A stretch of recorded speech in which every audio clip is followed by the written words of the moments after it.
अस्सलाम वालेकुम नाज़रीन, प्रोग्राम ओपिनियन में तली काजी में बलीकार आऊँ आया यासिर अहमद मुझे स्टूडियो में ज्वाइन करता सीनियर तजियाकार अली काजी साहब। वेलकम अली साहब। Thank you Yasir.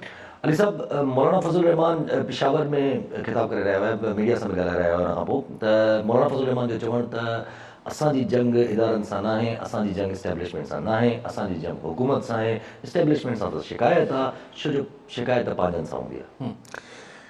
यासिर हिन ते ॻाल्हायूं था पर छा मूंखे हीउ जेको ख़ैरपुर में अयास पुरपोटो हिकिड़ो मासूम ॿारु उनखे पुलिस कस्टडी में फिज़िकल या मेंटल टॉर्चर जे करे हू वीचारो गुज़ारे वियो ऐं पोइ उहो ई रिवायती तरीक़ो त पोइ अची बिंथूं पोइ हिकिड़ो ॿ SHO या SHO हिकु अमलदार मुअतल थी विया एंड दैट्स इट। हाणे तव्हां हिन किसे में समाज में थींदड़ ॿई मामला ॾिसो, छाकाणि त मूं त फुटेज ॾिठा जंहिंमें उहो ॿारु जेको मरूम हाणे गुज़ारे वियो ऐं जेका ॿारड़ी जंहिंसां शादी थियली वाक़ई में अंडर एज नज़र अचनि पिया। इहो असांजे समाज जा हिकिड़ा समाजी पहलू आहिनि त यार की तव्हां अंडर एज ॿारनि जी शादियूं न थियणु खपनि, मतिलबु ज़ाहिर आहे, पर हू हिकिड़ो अलॻि किस्सो आहे। पर हुन ॾे हीउ जेको पुलिस जो वर्ता आहे, हीअ जेका हिकिड़ी बेरहमी ऐं हिकिड़ी जेका संगदिली जो हदि आहे, यानी हू जेके पुलिस वारा जे हुन ॿार खे थाणे में रखियो वेठा हुआ ऐं जेको हुन सां हू जेको टॉर्चर कयो थिए, भई हुन ॿार जो हिकिड़ो ॾोहो अगरि इहा शादी थी रही हुई ऐं कानून मूजिबि न थी रही हुई त हुनजे वॾनि कराईंदा न, ॿार को ज़ोरी त शादी कोन पिया कर, हुन ॿार खे विहारे वेठा आहे हो, पोइ हुनखे टॉर्चर कयो अथव, हू वीचारो मरी वञे थो। सो ॻाल्हि इहा आहे त हिकिड़ो थींदो आहे त भई हिकिड़े पीरसन जी हिकिड़ी नंढड़ी अमूमन इहे ख़बरूं पाण ॿुधंदा आहियूं त हिकिड़े पीरसन सां हिकिड़ी नंढड़ी ॿारड़ी जी शादी थिए थी, पोइ हुते पुलिस एक्शन वठे थी, घोट खे बि ॿधी वठे थी, निकाह पढ़ंदड़ मौलवी खे बि जरे वठे थी। पर हिते त तव्हां घोट खे जंहिं ॿार जो को पंहिंजी का मर्ज़ी हुई कोन, हू अगरि बालिग़ हुजे हा त तव्हां पोइ कानूनी तौर ते तव्हां ॿधी बि नथा सघो, यानी हू नाबालिग़ हो, यानी फ़ैसिलो हुनजो हो ई कोन, त तव्हां हुनखे छो लॉकअप में विहारे वेठा हो। सही ऐं सोचां थो, ईअं ख़बर थी पई त मूं सोचियो पिए त हू जेको SHO हूंदो, हू जेको जमादार हूंदो, सिपाही जेको हुनखे बंदि करे वेठा हूंदा या हुनखे को थपड़ वपड़ हणी हूंदो, हुनजा पंहिंजा ॿार न आहिनि छा? एॾी बेरहमी छा आहे? छा कारी वर्दी पाईंदे ई जेको आहे अंदरां दिलि बंदि थी वञे थी छा? सो इंतिहाई ॾुखाईंदड़ वाक़ियो उहे असां वटि रोज़ ई थियनि था। पर हीउ मूंखे अलाए छो सुबुह खां मुंहिंजो सॼो अजीब बेचैनी हुई त हीउ छा थिए थो यार, हीअ आख़िर पुलिस में कॾहिं सही क़िस्म जा सुधारा ईंदा, हिननि जी ज़हनी तरबियत करे ठीकु थींदी। रुगो मोतल का छा थींदो, मोतल थींदो 2 टे महीना खां वरी के ॿिए थाणे ते वेठो हूंदो।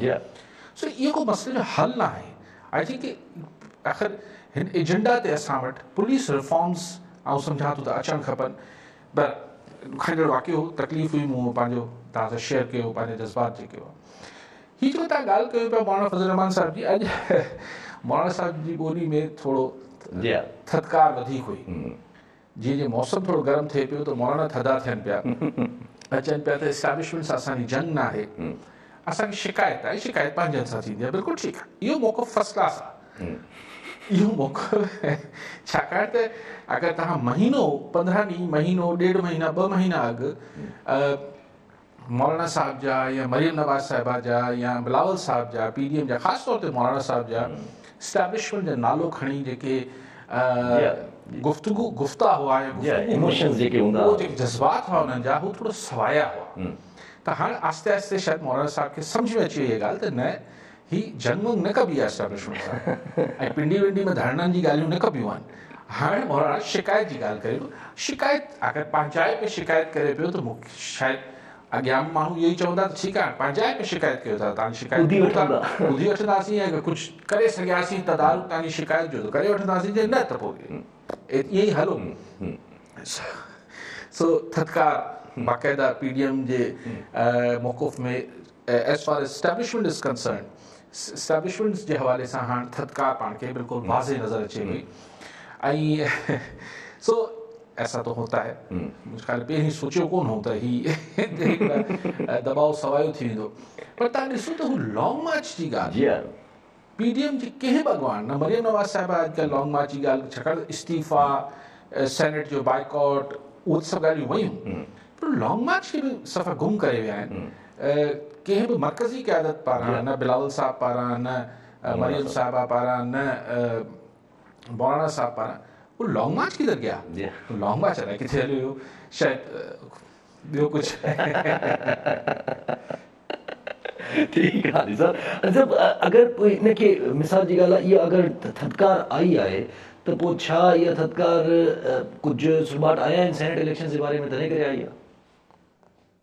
कहिड़ा सुभाट त मां सम्झुसि कोन। माना को तव्हांखे जेका आहे उहा छो जो जेसि ताईं शो ऑफ हैंड्स नथी थिए तेसि ताईं त थोरो घणो ख़र्च छो त रहे थो न, त हुकूमत खे शायदि धचको लॻी सघे। न, मुंहिंजो ख़्यालु आहे त अगरि ही त ठीकु आहे दलील कुझु बि ॾेई वठनि PDM वारा, मुंहिंजो ख़्यालु आहे त सिग्नल्स आया आहिनि त तरसो सबर कयो, सेनेट थींदी। ऐं अगरि तव्हांजे लाइ कुझु सोचिबो बि त पोइ सेनेट खां पोइ सोचिबो। मुंहिंजो ख़्यालु आहे त मैसेज क्लियर वियो आहे। ऐं उनमें त भई सेनेट ताईं, सेनेट जी इलेक्शन त बाक़ाइदा पंहिंजे हिसाब सां थींदी ऐं उनखां पोइ सोचिबो त अगरि तव्हांखे को रिलीफ मिलणो आहे न मिलणो आहे, तेसि ताईं तव्हां महिरबानी कयो, ताउन फरमायो। चौधरी परवेज़ इलाही जेको पंहिंजे हुननि जे नाराज़ एहलकारनि खे बि चवनि पिया जी।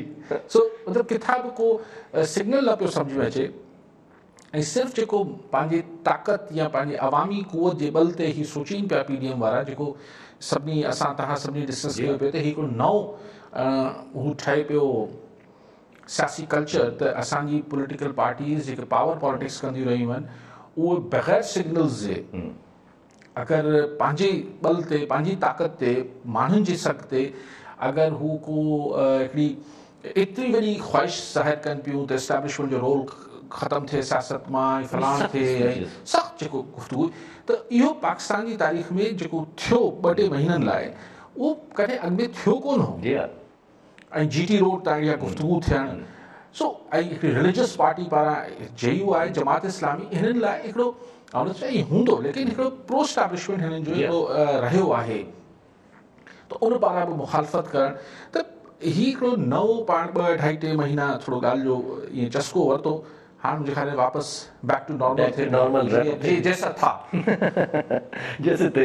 अच्छा, पोइ इन सां ई अगरि जुड़ियो वञे त मौलाना साहिब जो ॿियो हिकिड़ी ॻाल्हि करणु त 2 टे ॻाल्हियूं ॿियूं रखणु जेके तव्हांजे साम्हूं रखी छॾियां। त हिकिड़ी त हुननि चयो त पीपुल्स पार्टी जेका इहा तजवीज़ आहे पीपुल्स पार्टी जी, पर फ़ैसिलो जेको आहे उहो PDM जे इजलास में थींदो। ऐं ॿियो हुननि जो चवणु त सिंध हुकूमत जी तहलील जेका आहे उहा करण सां बि इलेक्टोरल कॉलेज ख़तमु कोन पियो थिए, इन करे असां इहो डिसीजन खयोंसि त असां जेको आहे ज़िमनी इलेक्शन सां सेनेट में हिसो वठंदासीं।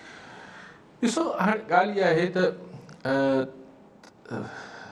वजूहात ऐं तावीलात ऐं जस्टिफिकेशन, वज़ाहतूं, असां हीउ छो न कयो, हीउ छो न कयो, मूंखे त सिर्फ़ु हिकिड़ी ॻाल्हि जवाबु ॾेई छॾीनि PDM वारा, न अगरि ॾियणु चाहीनि, जेको माण्हुनि जे ज़हननि में हूंदो, त भई तव्हांखे अॻु में सभु ॻाल्हियूं ख़बर न हुयूं छा? तव्हांखे इहा अॻु में ख़बर न हुई छा डिसंबर जनवरी में जेका थधि थींदी आहे तंहिंजे करे लॉन्ग मार्च नथो थी सघे? तव्हांखे इहा अॻु में ख़बर न हुई त इस्तीफ़ा ॾियण सां इलेक्टोरल कॉलेज न टुटंदो ऐं सेनेट जी इलेक्शन पोइ बि थी वेंदी? तव्हांखे सो इहे सभु शयूं हाणे छो था ॿुधाइनि? भाई हीअ सभु हिकिड़ा ज़ीरक क़िस्म जा, तमामु हिकिड़ा जांदीदा क़िस्म जा पुराणा खिलाड़ी आहिनि सियासत जा, इक़्तिदारी सियासत जा, हिननि जी पार्टियुनि में आइनी माहिर वेठा आहिनि, त इहे ॻाल्हियूं त अॻु में हिननि खे ख़बर हुजणु खपनि हा, त माण्हू अहिड़ी ॻाल्हि छो करे? इन सां गॾु हिकिड़ो नंढी एड करे सघो, मौलाना साहिब जो बि चवणु त इलेक्शन में असां जेको हिसो वठूं था उन्हनि जेकी ॿी हिकिड़ी आर्ग्यूमेंट पेश कयो, उहो इहो पेश कयो त असांखे एतिराज़ जेको 2018 जे इलेक्शन ते आहे न, त एतिराज़ जेको आहे उहो त 2018 जे इलेक्शन ते आहे, जेके हाणे थियनि था इलेक्शन हिननि ते एतिराज़ थोरी आहे। वेरी गुड, शानदार। उहो ई मां चवां पियो न, त ॾिसो माण्हू खे जॾहिं मौक़ुफ़ बदिलाइणो पवंदो आहे न कंहिं शइ ते, त पोइ काफ़ी महिनत करणी पवंदी आहे, पोइ तव्हांखे हुनजे लाइ जवाज़ ऐं दलील ऐं मंतक ॻोल्हणी पवंदी आहे। ईअं त नथा चई सघो यार असीं हाणे पुराणी ॻाल्हि सां बदिल कोन्हे, पर सवाल इहो आहे त अगरि तव्हां वटि इहो जेके बि आर्ग्यूमेंट या दलील या मंतक आहे त सही हिननि सबबनि जे करे असां इस्तीफ़ा न ॾिना, हिननि सबबनि जे करे असीं सेनेट में इलेक्शन विढ़ूं पिया, त इहे तव्हांखे अॻु में बि ख़बर हुई, या हिननि सबबनि जे करे असीं जनवरी में लॉन्ग मार्च न कंदासीं, इहे सभु शयूं त पहिरीं ख़बर हूंदी आहे न, ये बाद में कीअं ख़बर पवंदी आहे? ठीकु आहे। आख़िरी ॻाल्हि मौलाना फज़ल रहमान जी, जेका मौलाना फज़ल रहमान नैब ते वरी अटैक कयो आहे, मौलाना साहिब जो चवणु त नैब त हूअं ई ख़तमु थी चुकी आहे, उन्हनि जो मौलाना साहिब जो बिल्कुलु तबाह हो चुकी आहे, जी नैब ख़तरे में आहे ऐं जेका बि अॻी गवर्नमेंट ईंदी, पर पहिरियां मरीम नवाज़ साहिब चई चुकी आहिनि त नैब जो हाणे कानून चेंज न थियणु खपे, हाणे इहो ई रहणु खपे ताकी हिननि खे ख़बर पवे। त हाणे मौलाना साहिब जो चवणु त नैब जेका आहे अॻी हुकूमत जेका ईंदी उहा नैब खे ख़तमु कंदी। बहरहाल ईंदड़ हुकूमत कंहिंजी ईंदी इहो बि त सवाल मौलाना साहब खे पक आहे त कंहिंजी ईंदी, थी सघे थो इमरान ख़ान जी अची वञे। सो अगरि इहा ॻाल्हि त पोइ पाण ईंदड़ हुकूमत ते छॾियूं था। हीअ त मौलाना साहब नायब खे दड़का पियो ॾिए त तव्हांजी पंहिंजा टपड़ वेड़े वठो, तव्हांजो बिस्तरो गोल करे छॾींदासीं, चइबो आहे न असीं इक़्तिदार में ईंदासीं त न छॾींदासीं। मौलाना साहब उहा ई ॻाल्हि थोरो डिफरेंटली कई आहे। सो ईंदड़ हुकूमत कंहिंजी हूंदी इहो त वक़्तु ॿुधाईंदो, ऐं पोइ उनजी पॉलिसीज़ छा हूंदियूं। नैब एज सच जेको पाण करप्शन ट्रांसपेरेंसी इंटरनेशनल जी रिपोर्ट बि ॾिसी वरिती त नैब पंहिंजे पर में त तमामु घणो कमु करे पई, पर करप्शन त वधी वई। जेको कमु आहे उनजे हिसाब सां त करप्शन त वधी वई। भाई वॉचडॉग आहे न नैब जो कमु, करप्शन जा केसिस ॿधणु, ही करणु हू करणु, उनखां पोइ त करप्शन ख़तमु थियणु खपे या घटिजणु खपे आहे, उहो करप्शन वधी वई पाकिस्तान में। त मतिलबु एक्चुअली जेको वॉचडॉग वारो कमु हो उहो नैब सही न करे सघे आहे न। ठीकु आहे सभु। अच्छा पोइ शामूद कुरैशी जेका इहा ॻाल्हि करणु त ही मतिलबु हू बजा आहिनि PTI गवर्नमेंट वारा त इन ॻाल्हि ते हाणे अचनि था त चवनि था त भई असांखे त पहिरियां ई ख़बर आहे, असां पहिरियां ई चऊं पिया तव्हांखे ही न इस्तीफ़ो ॾींदा, न सिंध गवर्नमेंट छॾींदा पिया, हाणे चवनि था पिया त सही मौक़े ते असां इस्तीफ़ो ॾींदासीं। शामूद कुरैशी साहिबु चवंदा मां ॿुधाए थो छॾियां तव्हांखे मौक़ो कहिड़ो आहे सही, 2023 2023 में त इस्तीफ़ा ॾियण जी ज़रूरत ई न हूंदी, पाणे असेंबली मुद्दो ख़तमु थी वेंदो। ऐं लेकिन इहा त शाह साहब खे ख़बर हूंदी, शाह महमूद कुरैशी खे परेशान त हुआ शुरू में, परेशान त हुआ हुकूमत वारा, पोइ हाणे छा कीअं मैनेज थियो आहे, कीअं हिननि मैन्युपुलेट कयो आहे, जो टई जेके ॻाल्हियूं आहिनि हुन ॿिनि तां त पोइ हिते हटी वई आहे PDM, इस्तीफ़ान तां बि ऐं सेनेट जे इलेक्शन, हाणे लॉन्ग मार्च तां बि अण ऐलानियल तौर ते ग़ाइबु आहे। हाणे ठीकु आहे, SN इक़बाल साहब चवनि था त लाखों लोग पहुंच जाएंगे इस्लामाबाद और इस्तीफ़ा ले लेंगे, लेकिन इहो त बड़ी हिकिड़ी ॻाल्हियूं थी वियूं न, को फिक्स ॻाल्हि न आहे। लेकिन पाण अञा बि तकड़ि नथा कयूं, 31 जनवरी जेको आहे यानी सुभाणे डेडलाइन ख़तमु थी वेंदी PDM जी, त ऐं इमरान ख़ान साहिबु इस्तीफ़ा न ॾींदो। ठीकु आहे, अहिड़ो को तव्हांखे आसिरो त कोन्हे सुभाणे अचण वारो ॾींहुं आहे, सुभाणे कोन ॾींदो इस्तीफ़ा। त माना पोइ हाणे पहिरीं तारीख़ खां जेको घड़ी आहे उहो फिरणु शुरू कंदी, त हाणे PDM ॿुधाए हुण की 4 फरवरी त हुननि जो, त पोइ 4 फरवरी हुन इजलास घुरायल आहे। हाणे 4 फरवरी ते अगरि त हू जेको हुननि अॻु में शेड्यूल ॾिनल आहे जलसनि जो फरवरी जे महीननि में, अगरि उनजी ही तौसीक़ करे छॾीनि था ऐं चवनि था ज़बरदस्त, त पोइ टाइम फिश। पर जे हुन में चवनि था न असां ही जनवरी में ही जलसा कंदासीं ऐं मार्च में लॉन्ग मार्च थींदो, ॾिसो ठीकु आहे। पोइ कुल अगरि अनाउंस कनि था पिया पंहिंजी का स्ट्रेटेजी त पोइ कुझु सम्झ में अचे थो पियो, लेकिन ॾुखियो लॻे थो मूंखे मार्च में लॉन्ग मार्च जो इम्कान, छाकाणि त मार्च में 10, 11, 12 तारीख़ ते सेनेट जी चूंडूं थी रही हूंदियूं। अगरि मार्च जे आख़िर में डेट ॾियनि था लॉन्ग मार्च जी, त तयारी लाइ पोइ PDM जी पार्टियुनि वटि बचंदा 10, 12, 15, 12 नी, उहो चवंदा ही थोरो टाइम आहे तयारी करण लाइ। फेबररी जो महीनो इन करे तयारी नथा करे सघनि लॉन्ग मार्च जी, जो सी पार्टियूं जेके आहिनि सेनेट जी इलेक्शन जी तोड़ जोड़ में मसरूफ़ हूंदियूं, ऐं बकौल इमरान ख़ान साहिब जे त पंजाब में रेट बि खुली वियो आहे MPS जो, त रेट ज़ाहिर आहे, ऐं ख़ान साहब त चए थो मूंखे खेसि बि आच थी आहे, माण्हू कमाल था कनि, इमरान ख़ान खे आच पिया कनि। हा, सो ही जेके आहिनि ब्रोकर्स जेके हीअं लॻा पिया हूंदा, MPS जी जेका घोड़नि जी क़ीमत, ऐं हिन MPS लाइ न पियो चवां, घोड़नि जी क़ीमत लॻी रही हूंदी न, हॉर्स ट्रेडिंग आहे। पाण नालो ॾिनल आहे हॉर्स ट्रेडिंग, त पोइ ठीकु आहे सभु। कॉलर नज़र लॻनि मुख़्तियार लगारी मीरवा गोचाणी मां। जी लगारी साहब, छा चवणु चाहींदा? वालेकुम अस्सलाम।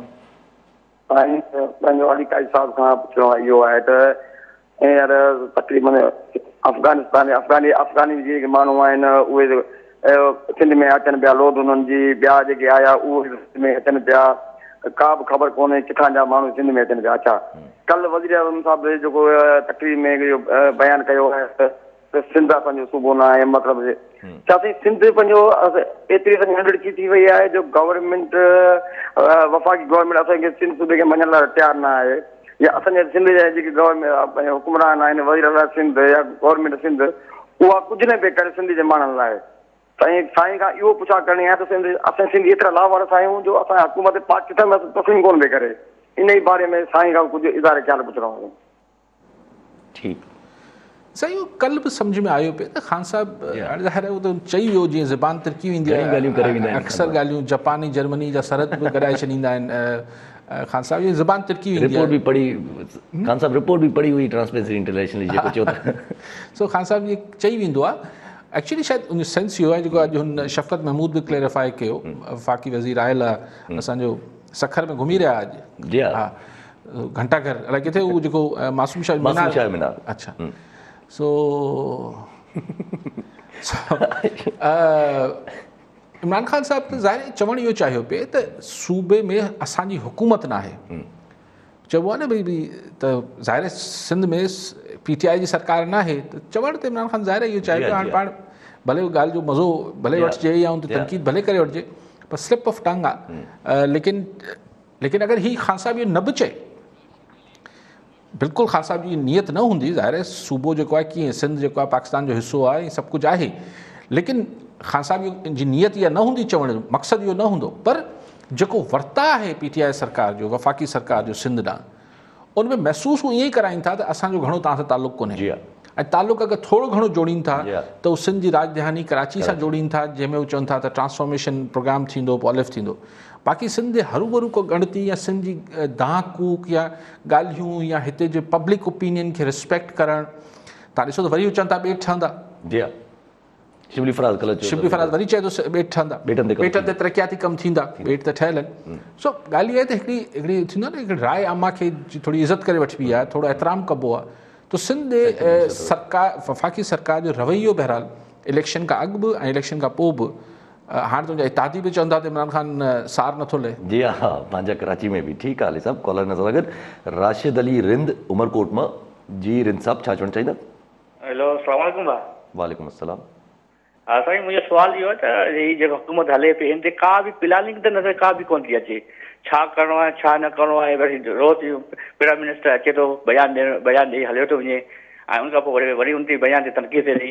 को बि आवाम जे लाइ को बि करंट जेके मसइला आहिनि उन ते बि असांखे उहो नज़र शइ कोन थो अचे। हिकु वज़ीर आज़म आहे, आवाम मुंतक़िल कयो आहे, उन ते अली ख़लील साहब खे इहो आहे त उन ते सही, हू पंहिंजे पर में वॾी रिथाबंदी ऐं प्लानिंगूं कनि था। उन्हनि चवनि था त ज़रात लाइ बि वॾो असीं रिथाबंदी करे रहिया आहियूं, हू तालीम लाइ बि वॾी रिथाबंदी करे रहिया आहिनि, हू सिहत लाइ बि वॾी हाणे तव्हां चओ था। ॾिसो, ॻाल्हि इहा आहे त हुकूमत अगरि बंदि कमरनि में वॾी रिथाबंदी करे बि रही हुजे ऐं वॾी पॉलिसी मेकिंग थी बि रही हुजे, पर 2.5 साल हुकूमत खे गुज़री विया आहिनि। सिंध वारी खे 12.5 साल, पर वफ़ाक़ खे 2.5 साल थी विया आहिनि PTI सरकार खे। माण्हुनि खे अगरि हुन तव्हांजी रिथाबंदी ऐं पॉलिसीज़ जो समर या हुनजो हासिलात माण्हू खे नथी मिले, त माण्हुनि जी नज़र में त तव्हां कुझु बि न पिया कयो न। तव्हां डे टू डे बेसिस ते जीअं साईं चवनि पिया रिन साहब, त अचो था, हिकिड़ी तकरीर कयो था, हिकिड़ी मीडिया सां ॻाल्हायो था ऐं पोइ हलिया वञो था। छाकाणि त आम माण्हू जी सिहत ते को बि हाकारी असरु तव्हांजी हिन सॼी कंहिं पॉलिसी जो पए कोन पियो। वेतर नाकारी असरु रोज़ पवनि था। हाणे वरी चवनि था त अञा पेट्रोल बि वधाइबो, अञा बिजली बि वधाइबी, त पोइ तव्हां कीअं चओ था त असांजी इकॉनमी जेका स्टेबल थिए पई ऐं छा पियो थिए। IMF सां ठीकु आहे, तव्हांजे प्रॉब्लम्स आहिनि, IMF खे तव्हांखे कर्ज़ वठिणो आहे ऐं पैकेज वठिणो आहे, लेकिन माण्हुनि खे सफ़ा चिॿो करे छॾियो अथव ऐं रोज़गार जा मौक़ा न पिया मिलनि। हू कंस्ट्रक्शन वारो सॼो तव्हां हिकिड़ो चयो त भई ही एमनेस्टी बि ॾिनव, सभु कुझु कयो, ऑर्डिनेंस जारी कयो जेको कंस्ट्रक्शन इंडस्ट्री लाइ, उनमें बि को माण्हुनि खे सम्झो ई न पियो अचे त ही कमर्शियल बैंकनि मां लोन वठनि कीअं। सो हिकिड़ी ब्यूरोक्रेसी वेही, वरी उहो ई थिए पियो, ऐं टेक्नोक्रेट्स वेही मथे वेही हिकिड़ा पॉलिसियूं ठाहिनि थियूं, पर उहो पॉलिसियुनि खे एक्चुअली आम माण्हुनि खे उनजो लाभ मिले, को फ़ाइदो थिए, उहो नथो थिए। ठीकु आहे अली साहब, रियल ग्राउंड जो ख़्यालु नथो रखियो वञे। ठीकु आहे अली साहब। अली साहब, जीअं तव्हां ॻाल्हि कई त इहो पैकेजिस जी ऐं तरक़ियाती हिसाब जी ॻाल्हि थिए, शिबली फराज़ साहब कल्ह आयल हुया कराची, जिन में उन्हनि कराची ऐं सिंध वाक़ई ईअं हिकु लफ़्ज़ इस्तेमालु कया आहिनि। उनखां पोइ उन्हनि जो इहे ॻाल्हियूं बि साम्हूं आयूं जेको चवणु त कराची ट्रांसफॉर्मेशन प्लान जेको आहे, जेको PTI सरकार हेॾो सारो खणी आई आहे, चवनि था त असां सिंध गवर्नमेंट जेका आहे उहा कराची ट्रांसफॉर्मेशन प्लान खे अगेंस्ट प्लॉट थी करे पई, कॉन्स्पिरसी थी हैच करे पई, त असांखे डिफेम करण लाइ। ऐं उनजो चवणु त यार हाणे ॾहाकनि जी निगलेक्ट जेका आहे उहा असां 2 सालनि में कीअं सही कंदा। सही ॾिसो, मूं त जॾहिं ही ट्रांसफॉर्मेशन प्लान ऐं कराची कमेटी ऐं हीअ सभु शयूं ठहियूं, तव्हांखे यादि हूंदो त मां उन महिल बि मुखालफ़त पे कई त ही नाला साफ़ करणु ऐं रोड ठाहिणु सूबाई हुकूमतनि जो कमु हुजे थो। हिन में वफ़ाक़ वधि में वधि अगरि हुनखे एॾो दर्द आहे त पैसा ॾेई छॾे। ऐं अगरि सिंध सरकार तव्हांजे ख़िलाफ़ ही साज़िश करे पई त कराची में तरक़ियाती कम न थियनि त हिन जो नुक़सानु सिर्फ़ु तव्हांखे कीअं थिए पियो? जी हिते जे माण्हुनि खे बि ख़बर आहे त सिंध में हुकूमत पीपल्स पार्टी जी आहे त पीपल्स पार्टी खे बि नुक़सानु थींदो। ऐं अगरि हू तव्हांजे सियासी तरह तव्हांजे ख़िलाफ़ पॉलिसीज़ ठाहे पई त बतौर मुखालिफ़ धुरिजे, इहो हुनजो हक़ु आहे। ऐं तव्हां बि त हुनजे ख़िलाफ़ हिकिड़ो बयानियो रखो था न, तव्हां बि त हुननि जा पैसा रोके छॾियो था, मुख़्तलिफ़ शयूं कयो था जिते सिंध हुकूमत लाइ तव्हां मुश्किल पैदा कयो था। त ज़ाहिर ही पॉलिटिक्स आहे जंहिंमें तव्हां हिक ॿिए जी मुखालफ़त कयो पिया। लेकिन अगरि कराची असीं जेके असांजी ॿिन्ही जेका राय हुजे थी असां जहिड़े आम माण्हुनि जी, इहा हुजे थी त भई छा प्राइम मिनिस्टर साहब कराची जा प्राइम मिनिस्टर आहिनि छा? सॼे मुल्क जा आहिनि। त कराची बि सिंध आहे, पर लाड़काणो, दादू, बदीन, सजावल सभु सिंध आहिनि न। पोइ सभिनी ॾे को पंहिंजो नज़र करम विझनि। ठीकु आहे साहब, कॉलर असां गॾु सुभान अली शाह गोलारची मां। जी शाह साहब, छा चवणु चाहींदा? साईं, असांजो सुवाल इहो आहे त इमरान ख़ान साहिबु हाणे वरी ज़रात ॾांहुं पियो वञे, छा ज़रात खे कुझु माल पाणी ॾींदो या उनजी बि इहा ई साॻी हालत कंदो जीअं हाणे पेट्रोल पियो चढ़े ऐं ख़बर कोन थी पए पेट्रोल चढ़े थो या डीज़ल बि चढ़े थो, या बि ख़बर कोन थी पए त कुझु ट्रैक्टर में थोरा घणो भराए वठूं या किराए ते कहिड़ी कराए वठूं। ऐं ॿियो त सर, मातरी जेके आहिनि आर्डर पोस्टूं ऐलान थियो आहे, इहे मेरिट ते थींदियूं या सियासी थींदियूं? इहो सुवाल हो असांजो। ठीकु आहे शाह साहब। शाह साहब, हीउ जेको ज़रात वारो मामिलो आहे, ज़रात अरिड़हीं तरमीम खां पोइ सूबाई सब्जेक्ट आहे, लेकिन ज़रात जे हवाले सां कुझु शयूं मेजर शयूं करे सघजनि थियूं अगरि वफ़ाक़ करणु चाहे। मिसाल बिजली ते सब्सिडी, ट्यूबवेल जी बिजली ते सब्सिडी ॾेई वठे, भाण ऐं हिन ते यूरिया ते सब्सिडी ॾेई वठे, या हिन टाइप जी शयूं करे सघे थी। इहो वफ़ाक़ी सरकार करे न सघंदी। ट्यूबवेल ते सब्सिडी त मुंहिंजे ख़्याल सां आहे, बलूचिस्तान में आहे, असां वटि त न, सिंध में बि आहे। सिंध में बि आहे। अच्छा, सो वधीक ॾेई वठे। अगरि इहो को अहिड़ो ठीकु हूंदो, मूंखे ख़बर न आहे, मूंखे वधीक करे छॾे, वधीक सब्सिडाइज़ करे छॾे, भाण ऐं हिननि जी क़ीमतूं घटाए छॾे, सब्सिडाइज़ करे छॾे। लेकिन इहे सभु शयूं करे न सघंदी वफ़ाक़ी सरकार, छाकाणि त IMF जो प्रेशर आहे त कंहिं शइ ते बि तव्हां ही रिआयतूं ॾियण ऐं सब्सिडी ॾियणु बंदि कयो, रियल मार्केट ते हलो, त पोइ छा थी करे सघे? भला एतिरो करे वठे त सही, जीअं कणिक ऐं खंडु जेके ग़लति हुजनि थियूं तव्हांजी पॉलिसीज़, उन में तव्हांखे पोइ फाइनली इम्पोर्ट करणा पवनि था, त तव्हां आबादगारनि खे उहे पैसा ॾेई वठो। सो मूंखे ख़बर न आहे त छा ज़रात लाइ छा कंदी वफ़ाक़ी हुकूमत, पर हुनजो चवंदासीं रिथाबंदी कयूं पिया। भला रिथाबंदी साम्हूं अचे। रिथाबंदी में उहो भंग वारो मामिलो त साम्हूं आयो न, उहो बि ज़रात सां कनेक्टेड। कहिड़ो भंग वारो मामिलो? हा, उहो भंग वारो मामिलो त वरी ॿियो आहे। बाक़ी साईं शाह साहब ॿी ॻाल्हि कई त सही, छो मेरिट ते मिलंदियूं? ठीकु आहे, कमाल था कयो, हेठा मासूमाणा सवाल था कयो। ज़रात जे हिसाब सां ई एहसन इक़बाल साहब जेको आहे उहो काफ़ी तनक़ीद कई आहे प्राइम मिनिस्टर साहब ते। ज़रात जो जेको आहे उहो तव्हां यतीम करे छॾियो आहे शोबे खे, ऐं हुननि जो चवणु त असां किसाननि खे अगरि हिकिड़ी कॉल ॾिनीसि त दुनिया पाकिस्तान जा सॼा किसान जेके आहिनि उहे असांजे पोयां लॻी तव्हां खां अची इस्तीफ़ो वठंदा हुते, जॾहिं लाखों माण्हू जॾहिं गॾु थींदो हुते। चलो हम देखेंगे, अगरि अहिड़ो ही लाखों माण्हू इस्लामाबाद एहसन इक़बाल साहब पहुचाइण जी ॻाल्हियूं करे थो, लॉन्ग मार्च में ॿुधियूंसीं, हाणे आबादगारनि खे वठी वञे थो, ॾिसूं भले कोशिशि कनि। ठीकु आहे अली साहब, कॉलर न सां गॾु परवेज़ अहमद शेख रोड़ी मां। जी शेख साहब, छा चवणु चाहींदा? कॉलर ड्रॉप थी वई।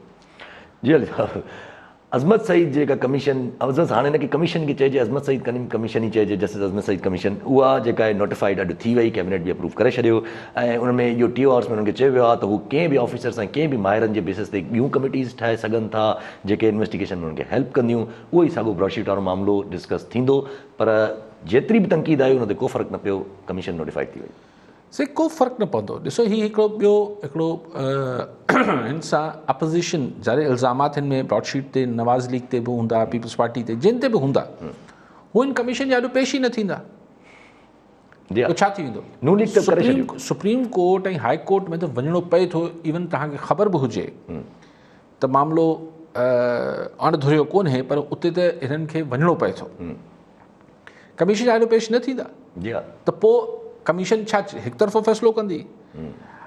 पर हिन में ही जेको TOR में हिकिड़ी ॻाल्हि इहा बि लिखियलु आहे त हुन दौर में ही छो मुआहिदा कया विया, जी हा, ही जेको ब्रॉडशीट कंपनी सां छो मुआहिदा कया विया, कीअं थिया, पेमेंट्स छो थियूं, कीअं थियूं, इन जी बि जांच ही कमीशन कंदी।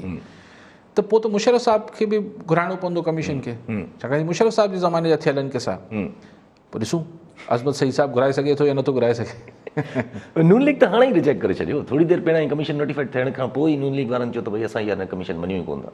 उहो त पहिरीं अंडरस्टूड हो, पीपल्स पार्टी बि कोन मञंदी, को बि न मञंदो, पर हिकिड़ी ख़ान साहब जी हिकिड़ी प्रैक्टिस आहे, उहो कंदा रहंदा आहिनि मुख़्तलिफ़। मुंहिंजे ख़्याल 2.5 सालनि में अलाए केतिरियूं कमीशनूं खंड लाइ, ऑयल लाइ कमीशनूं ठहंदियूं रहंदियूं आहिनि, अलाए छाजे लाइ ठाहींदा रहनि था। पर मज़े जी ॻाल्हि हिकिड़ी जंहिं शइ लाइ ख़ान साहब कमीशन ठाही आहे उहा शइ महांगी थी आहे, हेॾे अलाए छा थींदो। न हेॾे कुझु मतिलबु ॿियो कुझु न थी वञे। ठीकु आहे। अच्छा, PDM इहो त डिसाइड करे छॾियो त भई हाणे असां मतिलबु सुणबा ॾेई छॾियो हिकिड़े क़िस्म जा, त मतां शायदि ई को लॉन्ग मार्च बि न कनि या कुझु कनि या कुझु, माना को आसरो न आहे। पर PDM हिकिड़ो शइ जो फ़ैसिलो त करे छॾियो आहे त जेको कॉन्स्टिट्यूशनल अमेंडमेंट प्रेज़ेंट थिए थी पई पंहिंजो सेनेट जे इलेक्शन जे हिसाब सां, उनखे अपोज़ करिणो आहे। उहो त कंदी सही, ज़ाहिर आहे अपोज़िशन ऐं गवर्नमेंट जे विच में कंहिं बि सतह ते को बि वर्किंग रिलेशन या वर्किंग रिलेशन छा चवंदा, कमकार जे हवाले सां को तालुक़ु आहे ई कोन। ऐं हिन में चवनि था त वॾो सलाह मशवरा थींदा, वॾी जेका अपोज़िशन हिकमत अमली ठाहींदी, मूंखे त सम्झ में न आयो। जी हा, आउं त सिंपल ॻाल्हि कयां थो, अगरि अपोज़िशन इहो फ़ैसिलो करे वरितो आहे त रुॻो पंहिंजे MNAs खे चवणो आहे त उन ॾींहुं ग़ैर हाज़िर आहिनि क़ौमी असेंबली मां, त 2 भाङे 3 अक्सरियत हूंदी ई कोन।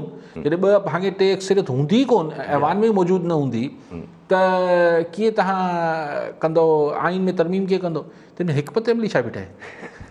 ठीकु आहे, कॉलर वठी वठूं, पोइ हिन ते अचूं था।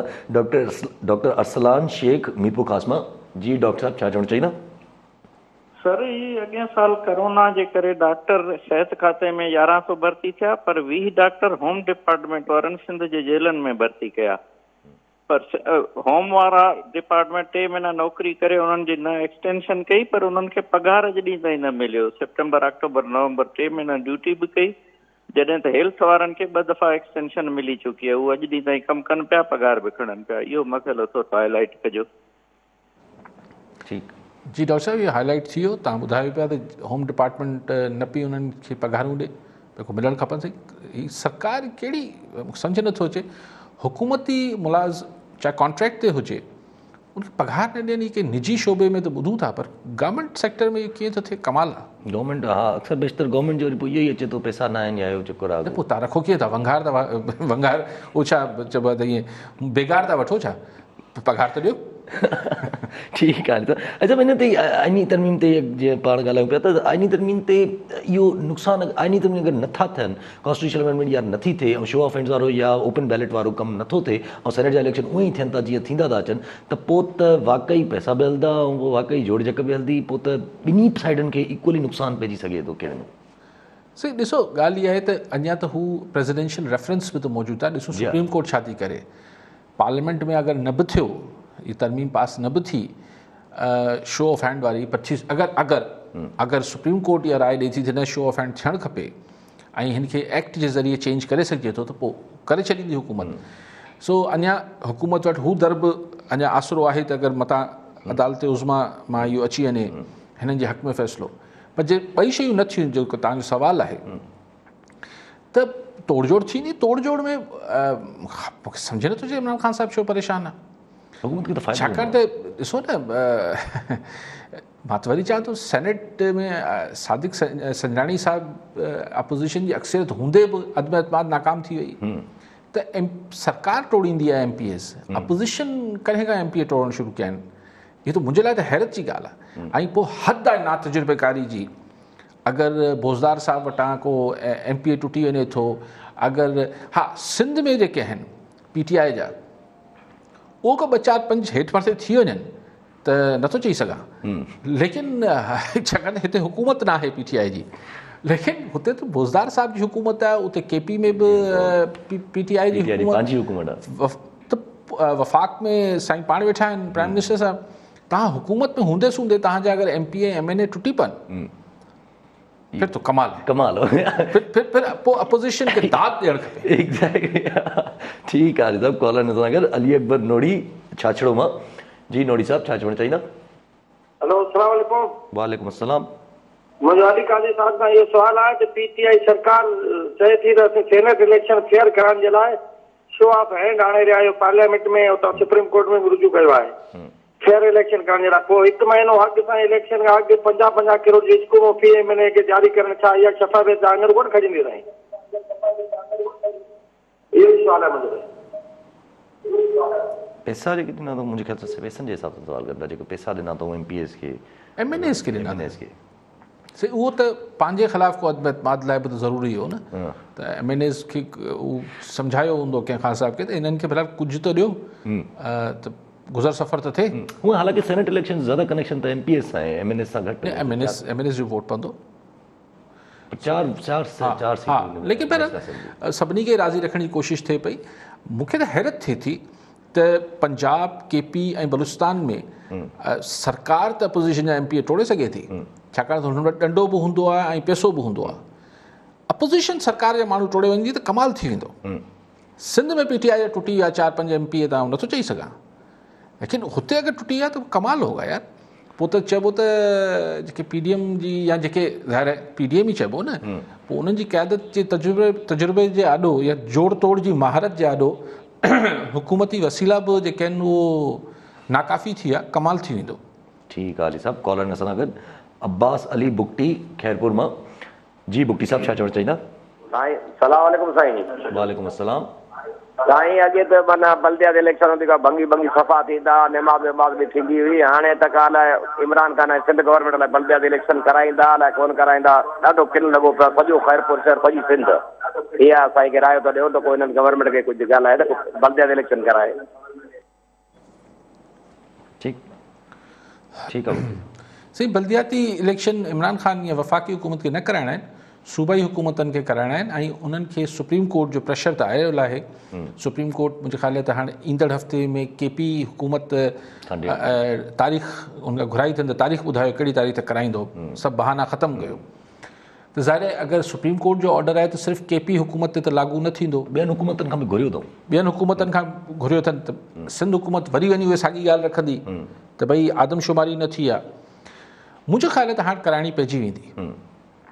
हिकिड़ो नंढो हिन में सवाल करे छॾियूं त इहो बि त डिसीजन अहिड़े क़िस्म जो बि त गुज़ारे सघे थो त आदमशुमारी जो फोर्स अचे त भई आदमशुमारी खे तव्हां फाइनलाइज़ कयो। इहो बि सुप्रीम कोर्ट चई सघे थी, लेकिन ॻाल्हि इहा आहे त सुप्रीम कोर्ट उहो त ख़ैर आला अदालत कुझु बि करे सघे थी, लेकिन ॻाल्हि इहा आहे त पोइ CCI में उते CCI में हिन ॻाल्हि ते इतफ़ाक़ी राय खपे, हिन में अक्सरियत राय न खपे। त मुराद अगरि सिंध हुकूमत जेको आहे उहो हिन जेको सेंसिस आहिनि हिन सां इतफ़ाक़ ई नथी करे त हुते राज़ी कीअं थींदी? हाणे अगरि अदालत सगोरी चए थी न राज़ी थी वञो त हाणे पोइ त अहिड़ा फ़ैसिला मुंहिंजो न ख़्यालु, लेकिन बहरहाल मुंहिंजो न ख़्यालु की हू त हाणे पाण स्पेकुलेट न कयूं, क़यास वाराई न कयूं त अदालत छा कंदी, लेकिन कवी इम्कान मूंखे ईअं नज़र अचे थो त हाणे इलेक्शन थींदी। हाणे इनखे ग़ैर मुइना मुदत ताईं जीअं टालण जी कोशिशि थिए पई बल्दियाती इलेक्शन, ऐं थियणु खपनि यार। बल्दियाती इलेक्शन थींदा, पावर हेठि वञे, पैसो हेठि वञे, पैसो बि हेठि वञे, सभिनी सां पेट लॻल आहे, सिर्फ़ु मथां सिर्फ़ु थी वञे थो मामिलो। सो ऐं कुझु न कुझु थिए माण्हुनि जो हेठि ताईं पावर ॾिसो। ऐं पोइ इहो अगरि जॾहिं कनि थियूं असांजी पॉलिटिकल पार्टीज़ त पोइ ख़ुदि हू जमहूरी सोच खे ऐं जमहूरी सिस्टम खे बि नुक़सानु पहुचाईं। इमरान ख़ान साहब पाण एॾियूं तकरीरूं कयूं आहिनि पास में त जेको आहे इहो MPs MNAs खे फंड ॾियण जो छा जो चकर आहे, जहाँ बसि जल्दी सां इलेक्शन करायो और लोकल गवर्नमेंट खे पैसा ॾेई छॾियो। पाण हाणे वरी पाण बि उहा ई हरकत कई अथऊं। हाँ, पंजाब ऐं KP में बि न पिया कराइनि, हुते त कराए सघनि था। जी हा, पाण सही पिया चओ, बल्दियाती इलेक्शन ज़रूरी आहे। ठीकु आहे अली साहब जेको सुप्रीम कोर्ट जो रेफरेंस जेको जी ॻाल्हि कई त सुप्रीम कोर्ट में रेफरेंस जेको इन सेनेट जे इलेक्शन सां हले थो पियो त ऑपोज़िशन या PDM उन ते बि घटि कोन थी करे पाण खे माना अपोज़ करण लाइ उते बि त जीअं रज़ा रब्बानी साहब जा कॉमेंट्स हुआ उहे अगेंस्ट हुया, सिंध गवर्नमेंट जा कॉमेंट्स हुआ उहे अगेंस्ट हुया। अॼु वली मांडीवाला जेके डिप्टी चेयरमैन आहिनि, हूअं त चेयरमैन सेनेट जेको आहे उहो फेवर में पंहिंजा कॉमेंट्स लिखी मोकिलिया, पर अॼु डिप्टी चेयरमैन जेके आहिनि संदीप मांडीवाला साहब, उन्हनि वरी चीफ जस्टिस खे अलॻि सां लेटर लिखियो आहे जंहिंमें उन्हनि चयो आहे त भई इहा असांजी पार्लियामेंट जी राय न आहे, पार्लियामेंट खां त पुछो ई न वियो आहे। बिल्कुलु, अपोज़िशन त मुखालफ़त हर फोरम ते करे पई न, हू पार्लियामेंट में बि करे पई ऐं सिंध हुकूमत बि मुखालफ़त कई आहे हुनजी, सुप्रीम कोर्ट में ख़ुदि इलेक्शन कमीशन बि मुखालफ़त कई आहे। ख़ुदि इलेक्शन ॾिसो हाणे अदालत सगोरी छा थो फ़ैसिलो करे, उतां अदालत जो फ़ैसिलो हूंदो। ठीकु आहे सभु कॉलर सां गॾु शेर मोहम्मद पीरज़ादो टंडोडिया मां। जी पीज़ा साहब छा चवणु चाहींदा? जी सर, सवाल इहो आयो त इमरान जी हुकूमत में पेट्रोल छो महांगो पियो थींदो वञे सर? कुझु ॾींहं पहिरियां कुझु रुपया महांगो थियो, वरी हाणे तजवीज़ ॾिनी वई आहे त 12 रुपया वरी महांगो थींदो, त हिन जो छा रीज़न आहे? सही हाणे सरकारी मौक़िफ़ त इहो आहे त ऑयल प्राइसिस, इंटरनेशनल प्राइसिस वधनि थियूं, डॉलर जी रुपयो घटि थिए थो, डॉलर वधे थो, ऐं असीं पंहिंजा टैक्सिस घटि नथा कयूं। 3% लेवी आहे पेट्रोल 3% असीं पंहिंजो उनमें उगाड़ी करे थी सरकार माण्हुनि खां पेट्रोल ते। ठीकु आहे अली साहब। जमात इस्लामी पंहिंजी धुन में हले थी पई। जमात इस्लामी जो अॼु बि ऐलान करे छॾियो आहे उन्हनि त तहरीक हुकूक तहरीक कराची, माना कराची जे हिसाब सां जेके हुकूकनि जी तहरीक आहे उहो उनजो अॼु बाज़ाब्ता तौरु ऐलान करे छॾियो, जंहिंमें उन्हनि चयो त 50 जॻहियुनि ते असां धरणो हणंदासीं कराची में। इहो शहर में मुख़्तलिफ़ हंधनि ते धरणो जो पहिरीं बि पर हू के ॿिए मक़सदनि लाइ लॻंदा रहिया आहिनि। हाणे जमात इस्लामी जेको आहे कराची जा हुकूक वठण लाइ कराची खे ई पैरालाइज़ करे छॾींदी, माना हिते जो ई जेको थोरो घणो निजी शोबे में कमु हले थो, को कारवार हले थो, उनखे ई। पर जमात इस्लामी ऑर्गेनाइज़ पार्टी आहे ऐं घुरिजे त फुटपाथनि ते वेहनि, ट्रैफ़िक खे बंदि न कनि, पोइ भले हुकूक लाइ विढ़ंदा रहनि। ऐं जमात इस्लामी खे लाड़काणे जे हुकूक लाइ बि विढ़णु खपे। हिकिड़ी पाकिस्तान लेवल जी पार्टी आहे, उनखे जेको आहे दादू जे हक़नि लाइ विढ़णु खपे उनखे। लेकिन बहरहाल उन जमात इस्लामी आसरो वोटनि जो सिर्फ़ु कराची में हूंदो शायदि। जी ॿियो वरी इहो आसरो बि त पियो आहे न त थोरो मथां लोकल गवर्नमेंट इलेक्शन्स थियनि छो सुप्रीम कोर्ट न ते खणणु शुरू कयो न लोकल यस उन ते सभु एक्टिव थींदा। तव्हां ॾिसजो त जीअं लोकल गवर्नमेंट जी ॻाल्हि अञा मिच्योर थींदी त पोइ ही PSP बि धरना हणंदी, ही बि थींदो, MQM बि एक्टिव थींदी, तहरीक इंसाफ़ त आहे ई आहे मार्केट में। सो लेकिन अगरि लोकल बॉडीज़ में शयूं डिफरेंट थींदियूं पोइ त ॻाल्हायूं था तव्हां वटि कॉलर। ठीकु आहे, पहिरियों कॉलर वठी वठूं। रजब रबानी थरपारकर मां, रहीमी थरपारकर मां। जी रहीमी साहब छा चवणु चाहींदा? अस्सलाम वालेकुम साईं। वालेकुम अस्सलाम साईं, मुंहिंजो सुवालु आहे त थरपारकर में जेको हींअर रोज़मरे जो जेको ख़ुदकुशियूं आहिनि जेको उहो महमूल बणल आहिनि ऐं हिते जी इंतिज़ामिया आहे भला उन ते बि नोटिस नथी लहे, ऐं रोज़मरे जूं जेको ख़ुदकुशियूं आहिनि जेको हिते थरपारकर में अक्सर करे थरपारकर में जेको ख़ुदकुशियूं आहिनि रोज़मरे जो महमूल बणल आहिनि, हिन हवाले सां साईं जो अली काज़ी साहिब जो छा चवणु आहे? ठीकु आहे रहीमी साहब, इनमें इंतिज़ामिया खे त अलाए एक्शन छा वठणु खपे या न वठणु, लेकिन ख़ुदकुशी हिकिड़ी ज़हनी नफ़सियाती कैफ़ियत आहे। इहा ज़रूरी न आहे त सिर्फ़ु बुख जे करे हुजे, ज़रूरी न आहे ही हिकिड़ो कंहिं बि वक़्तु को बि माण्हू हिन कैफ़ियत में अची सघे थो। त हाणे आउं इहो बि नथो चई सघां त हिन में माहिर नफ़सियात थरपारकर में हुते आम बीमारी जा डॉक्टर ई नथा हुजनि, रोज़ ॿार मरनि था थरपारकर में, सभु शयूं हॉस्पिटल्स न आहिनि, पीअण जो पाणी साफ़ न आहे, सभु कुझु आहे। त उते आउं अगरि इहा फरमाइश या ॻाल्हि रखंदुसि त माहिर नफ़सियात उते रखणु खपनि सरकार खे। त ख़ैर उहो बि असांजे सिंध जो हिसो आहे, मुल्क जो हिसो आहे, छो न हुजणु खपनि। ऐं इहो ई हल आहे सही, छाकाणि त ऐं पोइ माइटनि खे सिर्फ़ु थर में न सॼी सिंध में जिथे दोस्त प्रोग्राम ॾिसनि पिया, अगरि को माण्हू नौजवान ॿार छोकिरी को बि अगरि अहिड़ी ॻाल्हि मज़ाक में बि या की कावड़ में बि चए थी त अहिड़ी ज़िंदगी खां हीअं चङो आहे हाणे आउं बसि हीअं थी वेंदसि, उनखे दड़को ॾेई या इग्नोर करण जी कोशिशि न कई वञे, उनखे कंहिं न कंहिं माहिर नफ़सियात खे ॾेखारणु खपे त हिन इहा ॻाल्हि कई आहे। सो इहो ॻाल्हि सम्झण ते ही हिकिड़ी ज़हनी कैफ़ियत आहे, ऐं नफ़सियाती मर्ज़ आहे। जीअं माण्हू खे पेट में सूरु थिए थो ईअं दिमाग़ जो बि ही इशू आहे। सो उनमें माहिर नफ़सियात सां ज़रूरु रुजू करणु खपे, पर असां वटि आहिनि कोन, इहा अलॻि बदकिस्मती आहे असांजी। ठीकु आहे अली साहब। आख़िरी अगरि कॉमेंट वठी वठूं तव्हां खां त FATF जी रिपोर्ट वरी असांजी गवर्नमेंट जेका आहे उहा सबमिट करे छॾी आहे FATF खे, जंहिंमें साॻी ॻाल्हि वापसि दोहराई अथऊं त असां 21 जेके पॉइंटूं आहिनि उन्हनि ते अमल दरामद पोइ कंप्लाइंस करे छॾी आहे, 27 मां 21 ते करे छॾी आहे, ऐं 6 पॉइंटनि ते कंदासीं, ऐं 60% ऐं 70% उन ते बि थी चुकी आहे। ॻाल्हि उहा ई आहे त ॾिसो साईं, अगरि त सिर्फ़ु मैरिट ते शयूं थींदियूं हुजनि न त पोइ त पाकिस्तान काफ़ी शयूं कयूं आहिनि, काफ़ी कानून बि पास कया आहिनि, सभु शयूं थियूं आहिनि। पर हीअ जेके FATF वारा मामला आहिनि ही तव्हांजी फॉरेन पॉलिसी सां बि जुड़ियल हूंदा आहिनि। अमेरिका बहादुर तव्हां सां केतिरो ख़ुशि आहे, तव्हांजा ॿिया इंडिया तव्हांजी मुखालफ़त करे पियो हुते। सो हीअ तव्हांजी ॿियनि मामलनि सां बि ज़ाहिरी तरह हू सिर्फ़ु इहे शर्त रखनि था, पर पसे पर्दा उनमें ॿिया फैक्टर्स ऐं अनासर बि हुजनि था। सो असांखे पंहिंजी फॉरेन पॉलिसी खे ऐं फॉरेन अफेयर्स जे मामलनि खे अगरि ठीकु कंदासीं त उमेदु कजे त असीं ग्रे लिस्ट मां निकिरी अचूं। ठीकु आहे अली साहब, वरी महिरबानी अली साहब। नाज़रीन, अॼु जे प्रोग्राम जो वक़्तु पूरो थियो, वरी मिलंदासीं ईंदड़ प्रोग्राम में। दुआ में।